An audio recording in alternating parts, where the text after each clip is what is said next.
Des œuvres caractéristiques de la culture chinoise.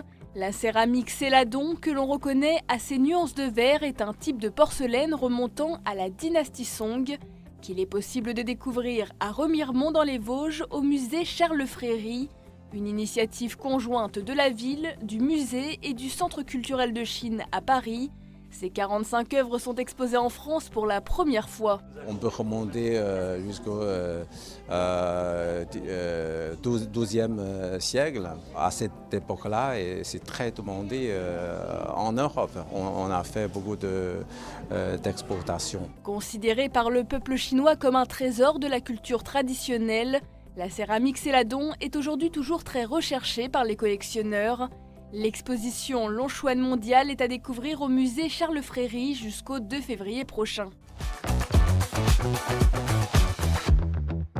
Dépoussiérer le format de l'almanach, c'est la mission que s'est donnée la maison d'édition La Vache Pourpre. En vente depuis novembre, l'almanach perpétuel de l'Aube est un ouvrage riche en anecdotes sur le département au bois. Le but est de découvrir ou de redécouvrir l'Aube et les détails méconnus de son histoire. Une encyclopédie populaire qui se veut accessible à tous. Je dis toujours que cet almanach, c'est une reconnexion avec le quotidien. C'est nous faire redécouvrir des choses, de comprendre, comme ce lieu où on est là aujourd'hui, qui a été créé il y a plus de 30 ans. Et on ne sait plus trop bien pourquoi et comment il est arrivé là. Le livre est disponible au prix de 24 € dans une centaine de points de vente dans le département de l'Aube. L'idée est de faire de cet almanach un rendez-vous annuel. Une liste d'idées est déjà prête pour un potentiel tome 2.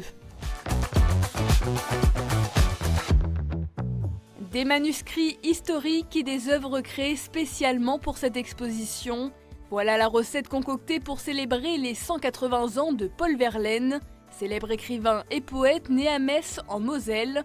Peinture, photographie ou encore vidéo, 18 artistes exposent leur travail à la porte des Allemands de Metz. Cette œuvre est très originale parce que c'est une œuvre de Valentin Pierrot. Valentin Pierrot, on le connaît parce qu'il travaille beaucoup le bois brûlé. C'est-à-dire il le brûle lui-même et là il a voulu une symbolique, c'est-à-dire que cette belle bibliothèque est brûlée, c'est son aspect noir.